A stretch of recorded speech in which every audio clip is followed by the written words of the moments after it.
नमस्कार दोस्तों, मैं मीना अपने चैनल हिंदी प्रवाह पर आप सभी का स्वागत करती हूँ। और हमने पिछली क्लास में अध्यायवार हिंदी व्याकरण को पढ़ना शुरू किया है। तो जो क्लास है पिछली क्लास में हमने देखा था वर्णमाला को। वर्णमाला में हमने पढ़ा है स्वर को पूरी तरह से समाप्त कर लिया है और आज पढ़ेंगे व्यंजन को। ठीक है, तो चलिए समय को वेस्ट ना करते हुए हम लोग चलते हैं, आज की क्लास देखते हैं। तो देखिए, व्यंजन व्यंजन होता क्या है। व्यंजन वो वर्ण, इसको जरा देख लो, वे वर्ण जो स्वरों की सहायता से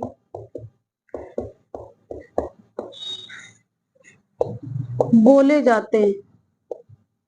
ठीक है, क्या है वो वर्ण जो स्वरों की सहायता से बोले जाते हैं। इनको बिना स्वरों की सहायता से आप बोल नहीं सकते, इनका उच्चारण नहीं कर सकते हैं।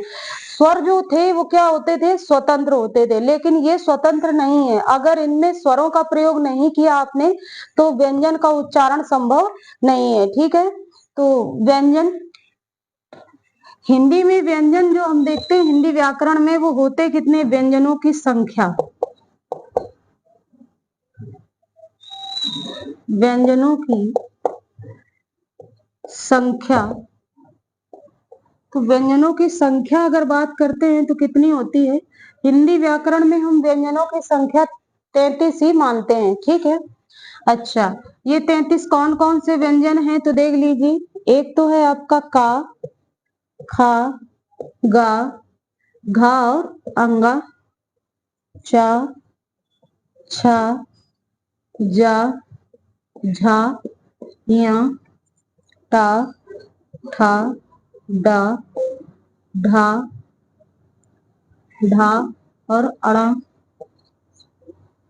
था, दा, धा, ना, और साथ में आएगा पा, खा, बा, भा, मा। ठीक है, तो ये सभी क्या है, ये स्पर्श व्यंजन है ना। स्पर्श व्यंजन, स्पर्श व्यंजन ये होते कितने, अगर इनकी संख्या पूछता है तो 25 बतानी है।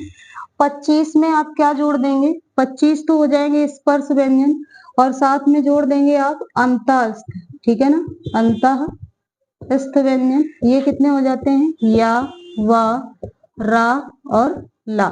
तो ये रहेंगे आपके 4। ऊष्म, ऊष्म क्या होते हैं, सा, सा, सा, सा और हा। तो ये भी कितने हैं, 4। तो ये सब मिलाकर कितना हो जाता है,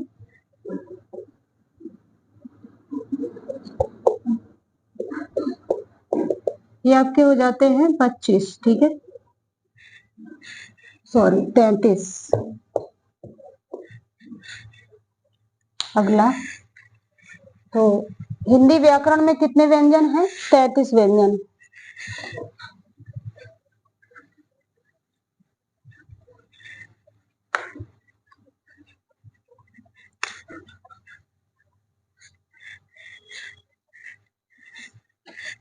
देखिए, व्यंजनों का वर्गीकरण, व्यंजनों को कैसे बांटा गया है, तो व्यंजनों का वर्गीकरण,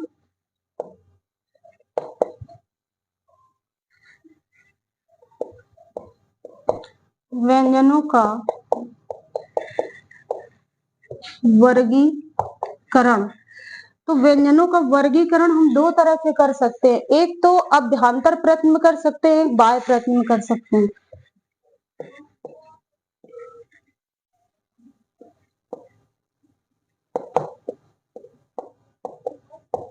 एक होता है आपका बाह्य, ठीक, बाह्य प्रयत्न। तो एक होता है अभ्यांतर प्रयत्न और एक होता है बाह्य प्रयत्न। तो अभ्यांतर प्रयत्न में कौन कौन से वर्ण आ जाते हैं, देखिएगा।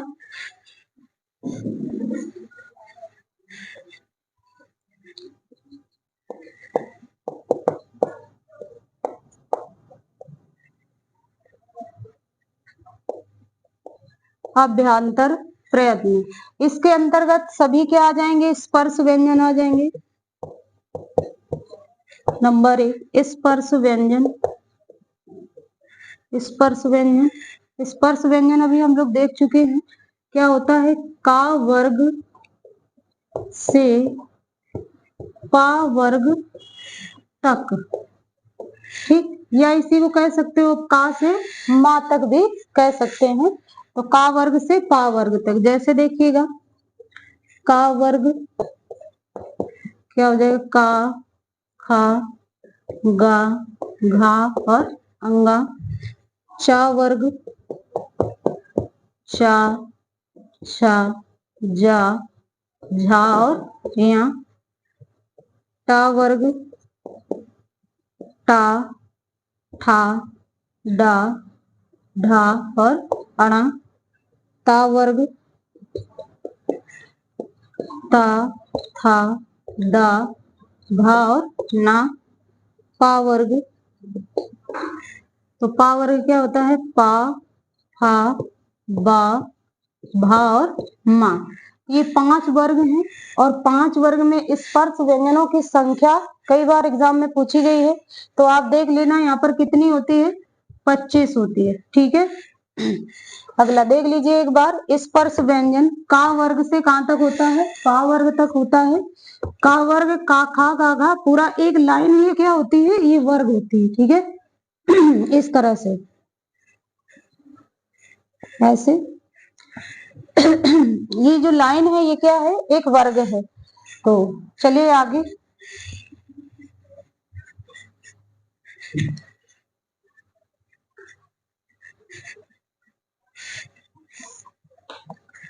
और स्पर्श व्यंजनों के उच्चारण में क्या होता है? मुखांग पूरी तरह स्पर्श करते हैं, ठीक। अगला आता है स्पर्श संघर्षी। स्पर्श संघर्षी व्यंजन, ठीक है। स्पर्श संघर्षी व्यंजन कौन से होते हैं?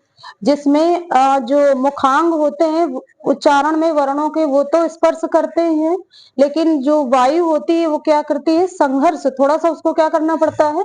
संघर्ष करना पड़ता है। ये परिभाषा मैंने रखती नहीं है, बस वो क्या कहेगा? वर्ण पूछेगा कि आपसे स्पर्श व्यंजन कौन कौन से होते हैं, बस उतना ही बताना है आपको, ठीक है।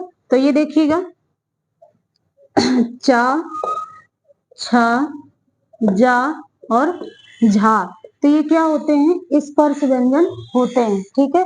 अगला देखिएगा स्पर्श व्यंजन, इसके बाद आता है ऊष्म संघर्षी। ऊष्म संघर्षी, या फिर इनको ऊष्म व्यंजन भी ऐसे कह सकते हो, ऊष्म व्यंजन, ठीक है। तो ऊष्म व्यंजन क्या होता है? इसमें जो वर्ण होते हैं उनके उच्चारण में वायु क्या करती? घर्षण करती है, ठीक है। घर्षण करती हुई ऊष्मा के साथ निकलती है, तो ये है, ठीक है। तो ऊष्म व्यंजन क्या होता है? सा, सा, सा और हा, तो ये तीनों सा एक साथ आ जाती है और क्या होता है? हा। ये 4 व्यंजन क्या होते हैं? आपके ऊष्म होते हैं, ठीक है। अगला अंतःस्थ व्यंजन। अंतःस्थ व्यंजन ये क्या होते हैं? इसमें क्या होता है? वर्णों के उच्चारण में, क्या वर्णों के उच्चारण में जो मुखांग होते हैं ना, तो ये आंशिक स्पर्श करते हैं, थोड़ा सा, ठीक। तो अंतःस्थ व्यंजन जो होता है ये होता है आपका या, वा, रा और ला, ठीक है। इन्हीं को अगर आप देखें, ये 4 व्यंजन जो हैं इनको क्या कहते हैं? अंतस्थ व्यंजन। इन्हीं को आप 4 भागों में बांट सकते, 3 भागों में बांट सकते हैं। कैसे? देखिएगा, जैसे अर्ध स्वर, ठीक है। अर्ध स्वर की अगर बात करें तो ये दोनों आ जाते हैं, या और वा। अर्ध स्वर में क्या आ जाएगा? यहाँ तक दिख रहा होगा, दिख रहा है यहाँ तक, ठीक है। तो नहीं दिख रहा तो 1 मिनट रुको, देखिए, हाँ इतना हटा लो, ठीक है। तो देखो एक बार इसको, अंतस्थ व्यंजन क्या होता है? या, वा, रा और ला, ठीक। अगला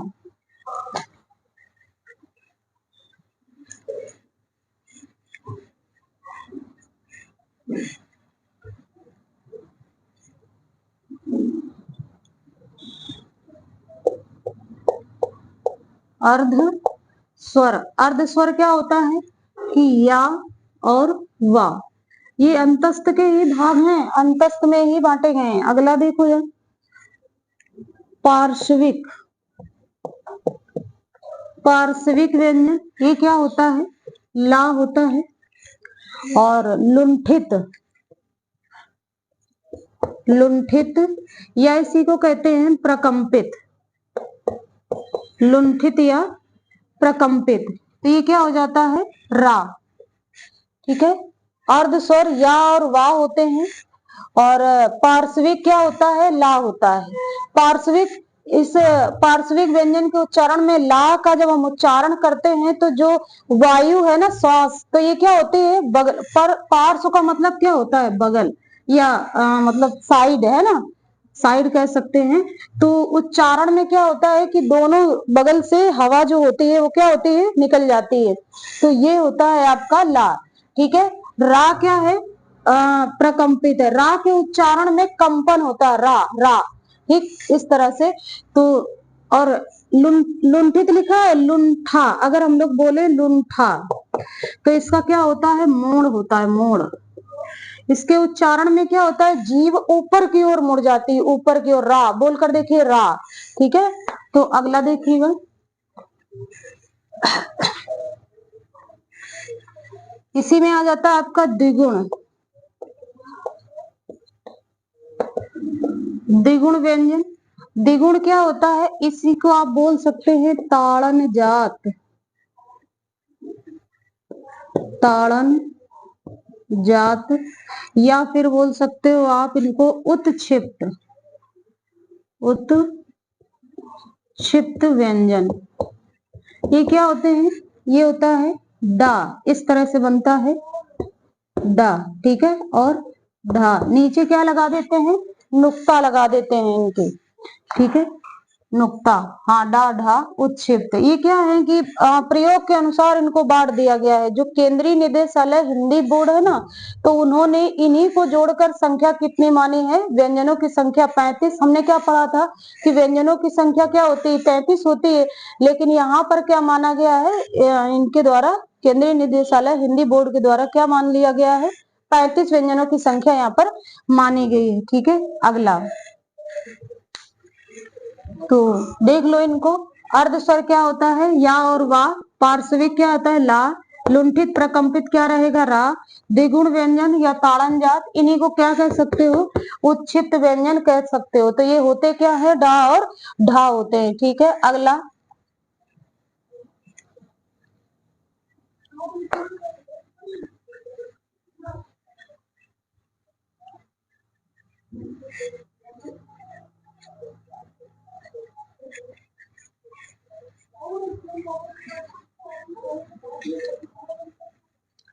देखिए, बचता है आपका ये जो अभ्यंतर प्रश्न में क्या आ गया आपका, स्पर्श व्यंजन आ गया, स्पर्श संघर्षी आ गया, ऊष्म व्यंजन आया। इसके बाद आया, हमने पढ़ा है अंतस्थ को, फिर पढ़ा है द्विगुण व्यंजन को। अंतस्थ में हमने 3 भाग पढ़ लिए, क्या, लुंठित पढ़ा, पार्श्विक पढ़ा, और क्या पढ़ा है, क्या बोलते हैं, अर्ध स्वर को। ठीक है, तो अगला देखिएगा, प्राणत्व के आधार पर, प्राणत्व के आधार पर व्यंजन। प्राणत्व के आधार पर इनके 2 भाग होते हैं। क्या होते हैं, 2 भाग। एक हो जाता है आपका अल्प प्राण, अल्प प्राण, और एक हो जाता है महाप्राण। ठीक है, महाप्राण। तो यहाँ देखिए, अल्प प्राण क्या होता है, महाप्राण क्या होता है। तो अल्प प्राण को देखिए पहले,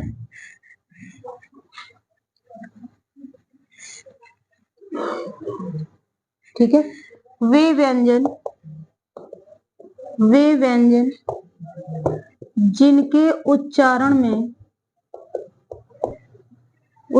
में श्वास है ना, श्वास की मात्रा कम है ना, कम लगती है, श्वास की मात्रा कम लगती है, यानी ऐसा भी कह सकते हो जिसमें हमको कम समय भी लगता है और क्या होता है कम जो श्वास होती है वो क्या लगती है, कम लगती है उच्चारण में। तो इन्हीं को हम कहते हैं अल्प प्राण। ये अल्प प्राण होते क्या हैं? अल्प प्राण देखिएगा, जैसे का, खा, गा, घा, घा और अंगा, ठीक। च, छ, जा, झा, या, टा, ठा, डा, ढा और आ, ता, था, दा, धा, ना, पा, फा, बा, भा, मा। तो ये वर्गीय व्यंजनों को देखना है। इनमें देखिए अल्प प्राण किसे कहेंगे, तो यहाँ पर आप देख लेंगे पहला, ठीक है, तीसरा और ये आता है आपका पांचवा। तो यहाँ कर लेंगे पहला, तीसरा और पांचवा, 1, 3 और 5। तो ये पहला, तीसरा और पांचवा व्यंजन जो होता है क्या होता है, अल्प प्राण। तो 1, 3 और 5 ये क्या होते हैं, अल्प प्राण व्यंजन होते हैं। इन्हीं में से क्या रख लेते हैं हम लोग, अंतस्थ को रख लेते हैं। अंतस्थ व्यंजन, अंतस्थ क्या होते हैं, देखिए या, वा, रा और क्या होते हैं, ला। तो ये आ जाते हैं आपके अंतस्थ व्यंजन में। हाँ बिल्कुल ठीक है। तो यहाँ पर आपके अल्प प्राण क्या होते हैं, 1, 3, 5 और साथ में क्या रहेगा, अंतस्थ व्यंजन, ठीक। अगला तो देखो एक बार इनको,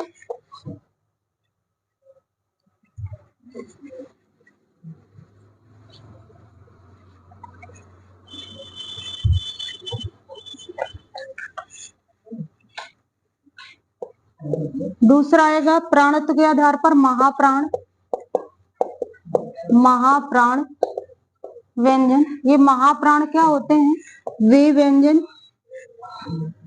वे व्यंजन जिनके उच्चारण में, जिनके उच्चारण में श्वास की मात्रा अधिक लगती है,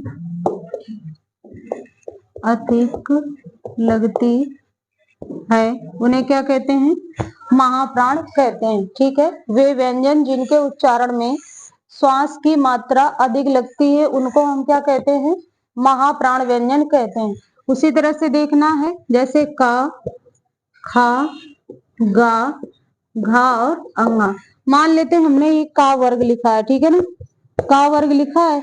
तो इसमें बताया था हमने कि 1, 3, 5 तो क्या था, अल्प प्राण था। अब यहाँ पर क्या हो जाएगा, 2 और 4 है ना, तो 2 और साथ में क्या 4, ये व्यंजन क्या हो जाते हैं आपके महाप्राण। 2 और 4 व्यंजन क्या होते हैं, महाप्राण होते हैं। जैसे देख रहे हैं आप, अब ये क्या हो जाएगा, प्रत्येक वर्ग हो जाएगा, है ना, प्रत्येक वर्ग यहाँ पर क्या हो जाएगा, प्रत्येक वर्ग का जो 5 वर्ग है, प्रत्येक वर्ग के पहला और दूसरा और चौथा व्यंजन क्या होगा, आपका होगा महाप्राण, ठीक है। तो इसमें क्या हो जाएगा कि वर्ग का दूसरा और साथ में चौथा, चौथा व्यंजन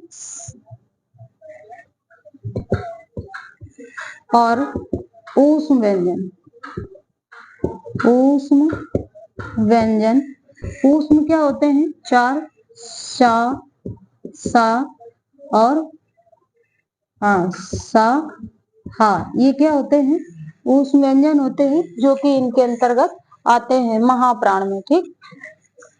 अगला देख लीजिए इनको, तो ये था महाप्राण।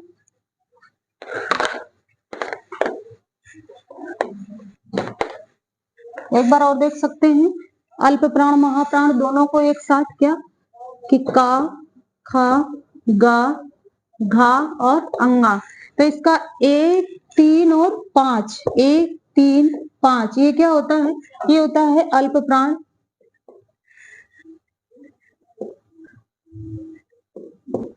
अल्प प्राण, और इसके साथ में दूसरा और चौथा व्यंजन, दो यानी दो और चार, ये क्या हो जाते हैं आपके महाप्राण। ठीक है, समझ में आया होगा।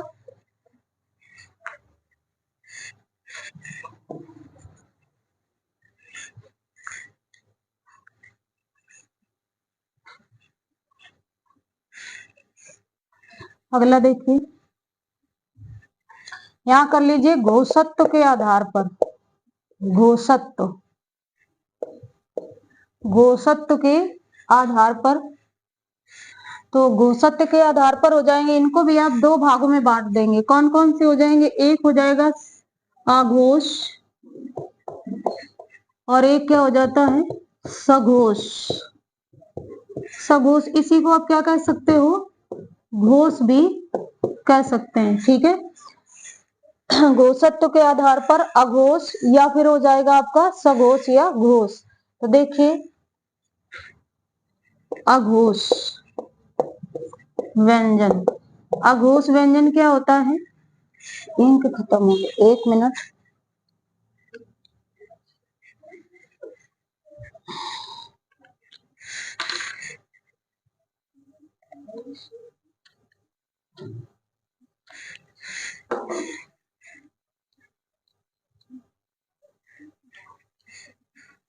देखिए, अच्छा घोष का अगर हम लोग अर्थ जाने, मतलब जाने कि क्या होता है घोष, तो घोष का अर्थ होता है कंपन। क्या होता है, कंपन। जिन भी वर्णों के उच्चारण में क्या होता है, कंपन होता है, तो उन्हें हम कहते हैं सघोष। ठीक है, और जिनके उच्चारण में कंपन ना हो उन्हें क्या कहते हैं, अघोष कहते हैं। क्लियर है इतनी बात। क्या है, जिनके उच्चारण में कंपन होता है वो क्या होते हैं, सघोष या घोष होते हैं, और जिनके उच्चारण में कंपन ना हो तो वो क्या होते हैं, अघोष होते हैं। तो देखिए अघोष व्यंजन वे व्यंजन जिनके उच्चारण में कंपन ना हो, कंपन ना हो, उन्हें क्या कहते हैं, अघोष व्यंजन कहते हैं। ये क्या होते हैं, वर्ग के पहला और दूसरा व्यंजन, वर्ग का पहला और दूसरा व्यंजन। साथ में क्या रहता है, साथ में यहाँ पर रहेगा आपका सभी सा और सा। ठीक है, तो यहाँ वर्ग का पहला और दूसरा व्यंजन, साथ में क्या जोड़ देंगे, सा सा सा। ठीक है, अगला तो क्या है, अघोष वे व्यंजन जिनके उच्चारण में कंपन ना हो, कंपन नहीं होता है, वाइब्रेशन। ठीक है, तो यहाँ पर वर्ग का पहला और दूसरा व्यंजन, जैसे देख सकते हो आप, का, खा, गा, घा और अंगा। तो वर्ग का कौन सा, पहला और दूसरा, एक और दो, ये क्या होते हैं, अघोष होते हैं। ठीक है ना, ये क्या होंगे, अघोष होंगे। क्लियर है इतनी बात। आगे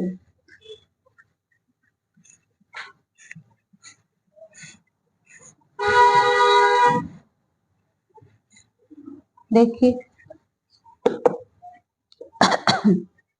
सघोष, सघोष ये दूसरा है, सघोष या इन्हीं को क्या कह सकते हो आप, घोष कह सकते हैं, सघोष या फिर घोष। वे व्यंजन, वे व्यंजन जिनके उच्चारण में कंपन होता है, कंपन होता है, तो यहाँ पर क्या हो जाता है, इसे हम कहते हैं सघोष या फिर घोष। ठीक, तो देख लो इनको, क्या करेंगे, वर्ग का यहाँ पर होगा क्या, वर्ग के तीसरा, चौथा, पांचवा, वर्ग है उसका कौन सा व्यंजन, तीसरा, चौथा, पांचवा व्यंजन, और साथ में क्या रहेगा, अंतः अस्थ व्यंजन। ठीक है, अंतःस्थ व्यंजन, और साथ में हा को भी यहाँ पर रख लेते हैं। ठीक है ना, हा को भी क्या करते हैं यहाँ पर रख लेते हैं। तो ये है। और सभी अगर जोड़ना चाहें तो सभी स्वरों को भी जोड़ सकते हैं। सभी स्वर, सभी स्वर, पिछली क्लास में वैसे हमने बता रखा है ये सब। तो सभी स्वर क्या होते हैं, ये हो जाते हैं आपके अघोष, सघोष या फिर घोष। और इन्हीं स्वर को अगर हम लोग प्राणत्व में रखना चाह रहे थे तो वहां जो अल्प प्राण हम पढ़े थे ना, अल्प प्राण अभी, तो अल्प प्राण में सभी स्वर कहाँ आते हैं, अल्प प्राण में आते हैं। ठीक है, अल्प प्राण में सभी स्वर आ जाते हैं आपके। वर्ग का पहला, तीसरा और पांचवा व्यंजन, साथ में अंतस्थ व्यंजन और सभी स्वर, ये क्या आ जाते हैं, अल्प प्राण में आते हैं वहां पर। ठीक है, महाप्राण कोई स्वर नहीं होता और कोई स्वर अघोष नहीं होता। क्लियर है, देख लीजिए एक बार इतना। ठीक है,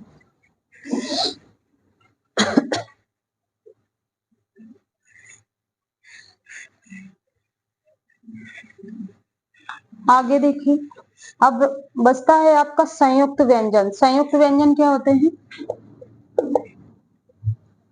संयुक्त व्यंजन, संयुक्त व्यंजन वो होते हैं जो दो व्यंजनों की सहायता से बनते हैं, जुड़ने से बनते हैं। जैसे देखिए संयुक्त व्यंजन को, एक है आपका छा, दूसरा है त्रा और तीसरा है स्रा, स्रा, और चौथा क्या है, ज्ञा।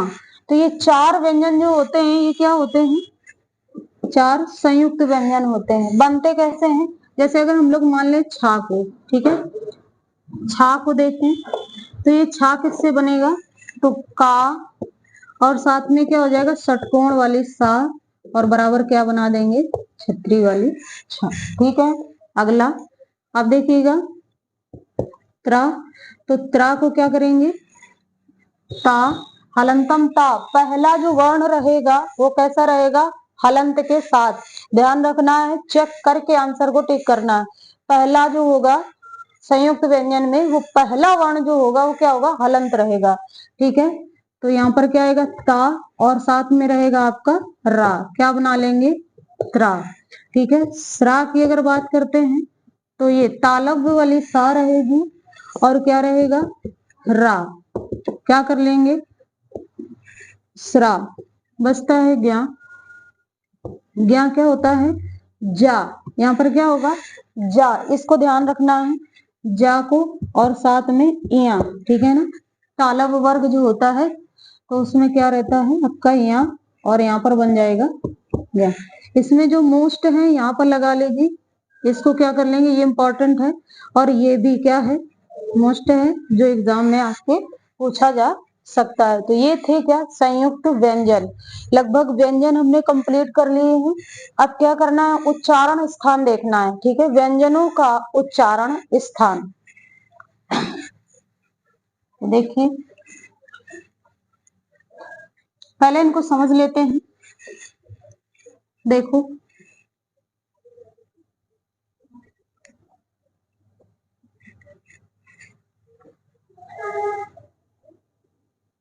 ठीक है, कुछ इस तरह से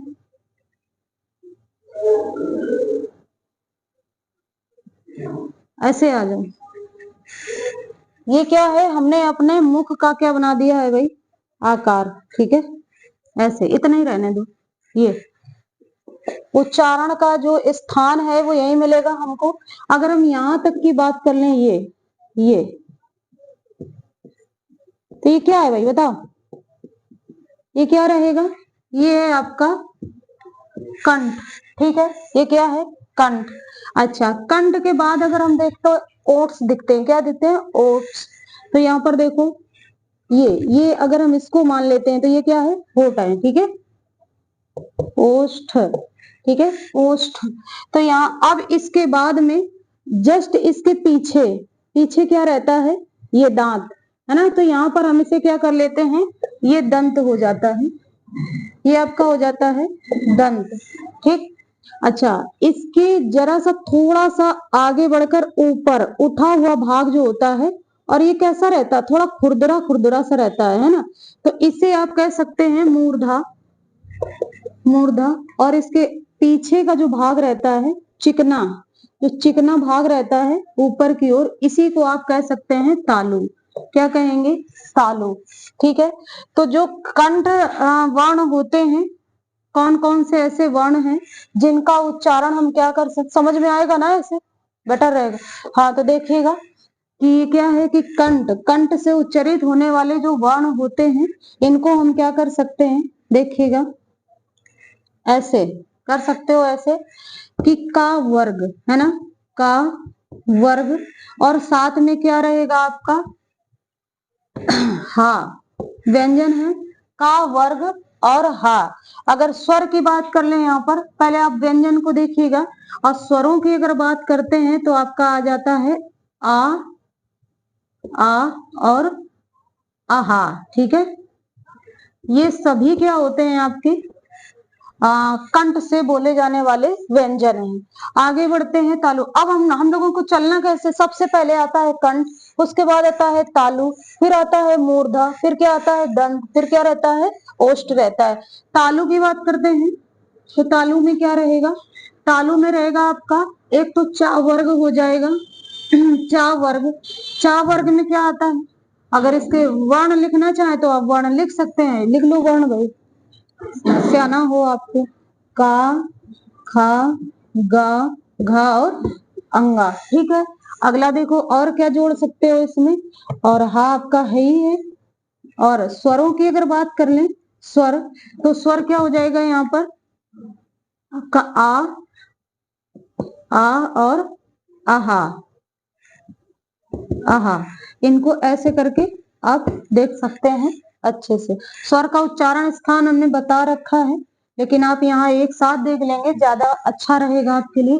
तो यहाँ देखिए चा, छा, जा, झा और यहाँ, ये चा वर्ग हो गया है। साथ में क्या कर लेंगे, व्यंजन जुड़ेगा आपका या और शा। स्वर की अगर बात कर ले यहाँ पर तो क्या होता है ई और ई, ये आ जाते हैं कहाँ पर, चा वर्ग में। इसी तरह से मूर्धा की बात करते हैं तो देखिए भाई मूर्धा क्या होता है, मूर्धा इतना ऊपर नहीं दिखेगा ना, चलिए यहाँ आ जाइए ऐसे। ठीक है, तो अब तो दिख रहा होगा ना, ये है दिख रहा है। हाँ तो बस ऊपर, अब नीचे लिख लेंगे थोड़ा सा। हाँ तो यहाँ देखिएगा मूर्धन में क्या करेंगे, टा वर्ग कर लेंगे, दिख रहा है टा वर्ग। टा वर्ग में क्या हो जाएगा, टा, ठा, डा, ढा और अड़ा हो जाता है। इसके साथ में अगर क्या बोलते हैं स्वर को देखते हैं, यहाँ पर मूर्धन्य सा भी लगा लीजिए, मूर्धन्य सा रहेगा और रहेगा आपका रा। ठीक है, रा रहेगा। अगर स्वर की बात करते हैं, स्वर, तो स्वर स्वर क्या रहता है, एक मिनट, री जो होता है वो क्या होता है, स्वर यहाँ पर आ जाता है। ठीक है। अगला तो दंत को देखिएगा, यहाँ दिख रहा होगा है ना, ये दिख रहा है। दंत क्या है, अभी सारणी बनवा देंगे, आप अभी देख लीजिए थोड़ा सा समझने के लिए। दंत क्या है, ता वर्ग है ना, ता वर्ग, और ता वर्ग में क्या आ जाता है, ता, था, डा, धा और ना, ये क्या रहते हैं, दंत में रहते हैं। दंत में और क्या आ सकता है, ये वाली सा आ जाएगी आपकी, और इसके बाद स्वर, कोई भी स्वर क्या नहीं होता, दंत नहीं होता है। इतनी बात क्लियर है। अगली बात ओष्ठ, ओष्ठ क्या करेंगे, तो ओष्ठ को देखिएगा ऐसे दिख रहा है, हाँ दिख रहा है। ओष्ठ, ओष्ठ में आ जाएगा आपका पा वर्ग आ जाएगा, पा वर्ग में क्या हो जाएगा, पा, फा, बा और भा, साथ में क्या रहेगा, माँ। तो यहाँ पर ओष्ठ में आपका जो स्वर होगा, स्वर क्या रहता है, ये रहता है ऊ और बड़ा ऊ। ठीक है, तो इतना आप अगर देख लेते हैं तो यहाँ पर समझने के लिए हो जाएगा। क्या समझिए जरा, कंठ से क्या उच्चरित होता है, का वर्ग, साथ में क्या रहता, हा। ठीक, हा रहता है, का वर्ग रहता है, और साथ में अगर स्वरों की यहाँ पर बात कर लें तो आ और आहा यहाँ पर आ जाता है। फिर कहते हैं कि चा वर्ग में क्या तालु में क्या आता है, चा वर्ग आता है, चा छा जा जा या सा स्वर क्या रहेंगे, ई और ई रहेगा। और यहाँ पर टा वर्ग रहेगा मूर्धा में, टा ठा डा डाणा स्वर क्या रहेंगे। और साथ में ये षटकोण वाले सा और रा क्या रहेगा, मूर्धन में रहेगा। और यहाँ री स्वर क्या आता है, री। और यहाँ क्या रहता है, ता वर्ग, दंत में आपका रहेगा ता वर्ग रहेगा, ता था दाधा ना, और साथ में ये सा और ला भी रख सकते हैं। किसको रख सकते हैं, ला को भी रखा जाता है यहाँ पर। और स्वर यहाँ कोई नहीं होता है, दंत में कोई भी स्वर नहीं आता है। अगला देखिएगा, पा वर्ग, यहाँ ओष्ठ की बात करें तो ओष्ठ में क्या आता है, पा वर्ग आता है, पा फा बा भा आ जाता है, स्वर आपका ऊ आ जाता है। इतनी बात समझ में आई है, देख लीजिए एक बार।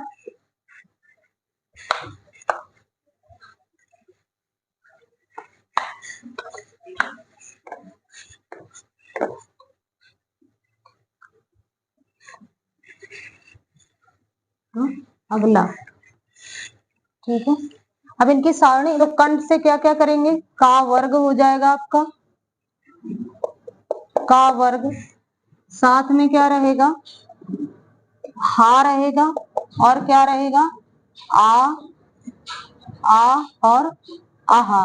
तो ये सारणी के जरिए आप याद कर सकते हैं। यहाँ पर नाम क्या हो जाएगा, कंठ है।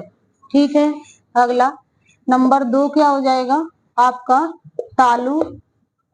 तालु क्या रहता है, तालु रहेगा चा वर्ग, फिर साथ में जोड़ देंगे शा, या और सा। ठीक है, और स्वरों में क्या आ जाएगा, ई और बड़ी ई, ये क्या हो जाएगा, ता लव्य। ठीक, अगला अगला होगा तीसरा, मूर्धा। मूर्धा क्या रहेगा, टा वर्ग रहेगा, और साथ में रहेगा आपका षटकोण वाली सा, और री, और ला भी आ जाएगा ना यहाँ पर, अभी बता।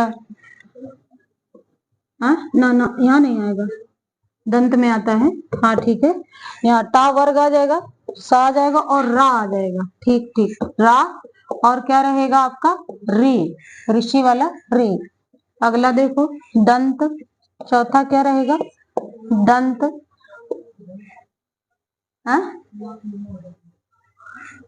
अच्छा हाँ, नाम रहेगा आपका मूर्धन्य, सही है, मूर्धन्य रहेगा। दंत में ता वर्ग आ जाएगा, और साथ में रहेगा आपका ता के साथ रहेगा ये दंती सा, और फिर रहेगा ला। और यहाँ कोई भी स्वर क्या होता है, नहीं होता है, तो स्वर नहीं लिखना है। अगला 5 देखिए, यहाँ क्या कर लेंगे, तालव्य। नाम ऐसा भी आ सकता है कि तालव्य, तालु, तो बताना है आपको। 5वां देखिएगा, ये रहेगा ओष्ठ।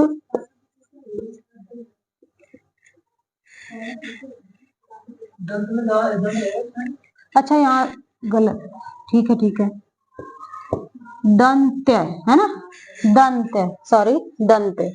ओष्ठ में क्या रहेगा, पा वर्ग। पा वर्ग क्या होता है, हाँ, पा वर्ग आ जाएगा पूरा, और साथ में ऊ स्वर अगर देखते हैं तो ऊ और ऊ हो जाएगा। ठीक है, बहुत सही। अगला यहाँ पर 6 नंबर, नासिका है ना, नासिका। तो नासिका में क्या होता है, सभी वर्गों के पंचमाक्षर क्या आ जाते हैं, पंचमाक्षर। तो क्या कर लेंगे, अंगा, या, णा, ना, और क्या हो जाता है, माँ। इनको दो स्थानीय व्यंजन बोलते हैं। एक तो देखो इसमें आ जाएगा अंगा, यहाँ आ जाएगा है ना, तो कंठ भी बुला सकते हैं। पर अगर कंठ और नासिका दोनों ऑप्शन में हो और पंचमाक्षर पूछा जा रहा हो तो आपको क्या बताना है, नासिका बताना है। ठीक है, ऑप्शन आपका नासिका सही हो जाएगा। अगला देखिएगा, दंतोष्ठ क्या होता है,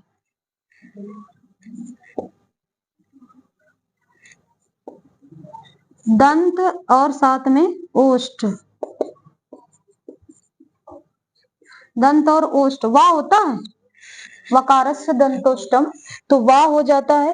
कंठ का वर्ग हा और आ आहा, इस तरह से तालु, मूर्धा, दंत, ओष्ठ और नासिका। ठीक है, देख लीजिए एक बार। तो यहाँ कर लीजिए ओष्ठ, ओष्ठ, और यहाँ नासिका है, नासिक बुला सकते हो इनको, नासिक और ओष्ठ, तो क्या कर सकते हैं, दंतोष्ठ। ठीक है ना। अगला और कुछ बच रहा है क्या?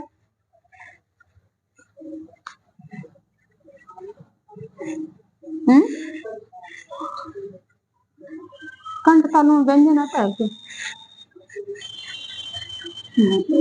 तो चलिए आगे, कुछ दो चार पॉइंट और रह रहे हैं, उनको देख लेते हैं।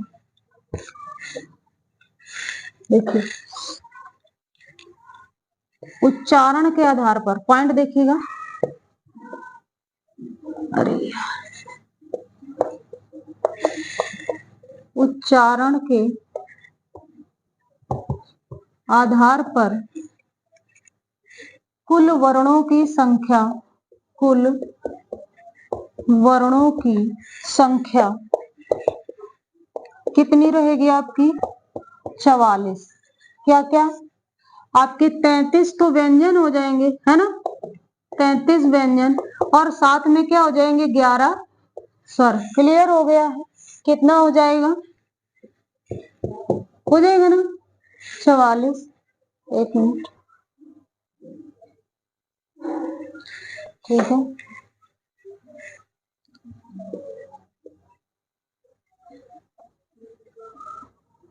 अगर सीधे पूछता है हिंदी में कुल वर्णों की संख्या, हिंदी में कुल वर्णों की संख्या, कुल वर्णों की संख्या, तो क्या बताएंगे, हिंदी में कुल वर्णों की संख्या अगर पूछता है तो क्या बता देते हैं, 52। कैसे बताएंगे 52? देखिए 33 तो आपका व्यंजन हो गया है ना, 33 व्यंजन हुआ, यहाँ व्यंजन लिख लीजिए, 33 व्यंजन, 11 क्या है, स्वर, 4 क्या है,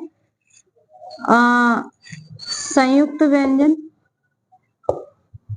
संयुक्त, और 2 क्या है, अयोगवाह, अयोगवाह, और 2 क्या हो जाएंगे, 2 यहाँ पर लिख देंगे, 2 हो जाएगा आपका द्विगुण।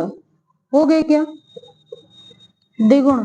देखो जरा, 33, 11, 4, 2 और 2, कितना हो जाएगा, हो गया ना, क्लियर। तो 33 आपका व्यंजन है, 11 स्वर है, 4 संयुक्त है, 2 अयोगवाह है, और 2 क्या है, द्विगुण है। बात समझ में आई है?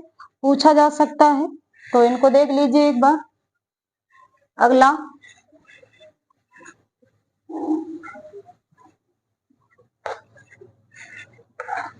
अगला देखिएगा, हिंदी में आगत व्यंजन, हिंदी में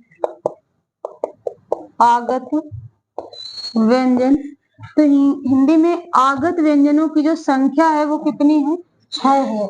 कौन कौन से हैं, देखिए का, ये नुक्ता, नुक्ता लगा होगा तो क्या रहेगा, आगत व्यंजन, का, खा, गा, और साथ में रहेगा जा, और क्या हो जाएगा, फा। ठीक है, ये 5 तो आपके व्यंजन हो जाते हैं, और हाँ 5 व्यंजन हो जाएंगे, और साथ में एक जुड़ जाता है आपका स्वर, क्या होता है इसे, आगत स्वर। तो कुल वर्णों की संख्या, ये व्यंजन अगर पूछता है तो क्या हो जाएगा, 5 हो जाएगा, लेकिन कुल यहाँ पर आप व्यंजन न करके क्या कर लें, कुल वर्ण, हिंदी में कुल आगत वर्ण, कुल आगत वर्णों की संख्या, ठीक है, वर्णों की संख्या, तो यहाँ क्या बता देंगे, 6। कुल वर्णों की संख्या पूछे तो 6, व्यंजन कितने हैं, 5, और एक क्या है आपका, आगत स्वर। क्लियर हो गई इतनी बात, समझ में आया होगा। अगला,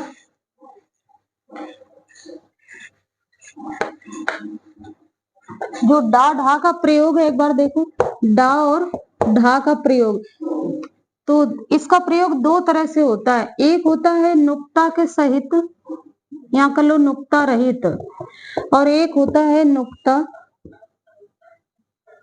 नुक्ता सहित। ठीक है, तो जो नुक्ता रहित होता है इसका क्या होता है प्रयोग, हमेशा शब्द के प्रारंभ में। कब होगा, शब्द के प्रारंभ में नुक्ता रहित। जैसे अगर हम लोग बोल सकते हैं ढेर, नहीं डेरा है ना, डेरा, ढेर, इस तरह से, ये क्या है नुक्ता रहित है। तो आप देख रहे हैं शब्द के प्रारंभ में इसका प्रयोग होता है, किसका, नुक्ता के, जो रहित होता है। और जो सहित होता है ये क्या होता है, शब्द के प्रारंभ में। इसका प्रयोग कहाँ होता है, शब्द के प्रारंभ में। और इसका कहाँ होगा, शब्द के बीच में। कहाँ होगा, शब्द के बीच में होता है। ये कभी भी शब्द के प्रारंभ में नहीं आता, अंत में हो सकता है लेकिन प्रारंभ में नहीं होगा। जैसे आपने लिख लिया लड़का, ठीक है, तो कहाँ देख रहे हैं, बीच में देख रहे हैं ना। जैसे लिख रहा है लड़ाई, और क्या हो सकता है, पढ़ाई। ठीक है, यहाँ पर ढक्कन कर सकते हो आप, ढक्कन। इस तरह से जो एग्जाम्पल है वो आपके सामने है। जो नुक्ता रहित है ये क्या है, शब्द के पहले आया है, देख लीजिए शब्द के पहले। और ये क्या है, जो नुक्ता सहित है वो शब्द के कहाँ आया है, बीच में आया है। इतनी बात समझ में आई है, गुड। चलिए देखिए अगला, अगला क्या है, रा। रा का प्रयोग, आप रा अगर देखें तो चार प्रकार से प्रयोग में आती है। रा चार तरह से आती है। एक तो सीधे रा का प्रयोग होता है। दूसरा क्या होता है, एक इस तरह से होती है जिससे हम क्या लिख सकते हैं, कार्य लिख सकते हैं, मार्ग लिख सकते हैं, ऐसे। इसे हम उड़ंती रा बुला देते हैं, तो ये एक रा हो जाती है। एक आपकी ये होती है ना, ये। तो इसका प्रयोग कहाँ होता है, ये मूर्धन्य, जो मूर्धन्य वर्ण होते हैं लगभग उनमें क्या आती है, यही आती है मूर्धन्य में। जैसे ट्रक, ड्रम, है ना, राष्ट्र, ऐसे। तो इनमें क्या हो जाती है, ये रा का प्रयोग होता है। अब एक ये आती है, ये है ना, एक डंडी सी लग जाती है ऐसे। तो ये, इससे क्या लिख सकते हो आप, ग्रह लिख सकते हो, ठीक है, क्रम लिख सकते हैं, ये। तो इसका प्रयोग आप ऐसे कर सकते हो। रा का प्रयोग चार तरीके से हो सकता है।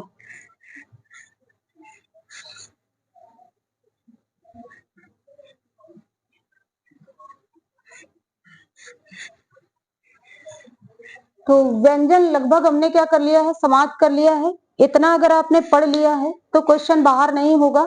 आप इतने से आप अपने एग्जाम को क्लियर कर सकते हैं। जो भी प्रश्न आपके या क्वेश्चन जो भी आएंगे वो इतने स्वर और व्यंजन में आपको देखने को मिलेंगे। ठीक है, तो आज के लिए इतना ही, अगली क्लास में मिलते हैं। और चैनल को सब्सक्राइब, लाइक और कमेंट देकर अपना सुझाव जरूर प्रकट करें। ठीक है, तो धन्यवाद।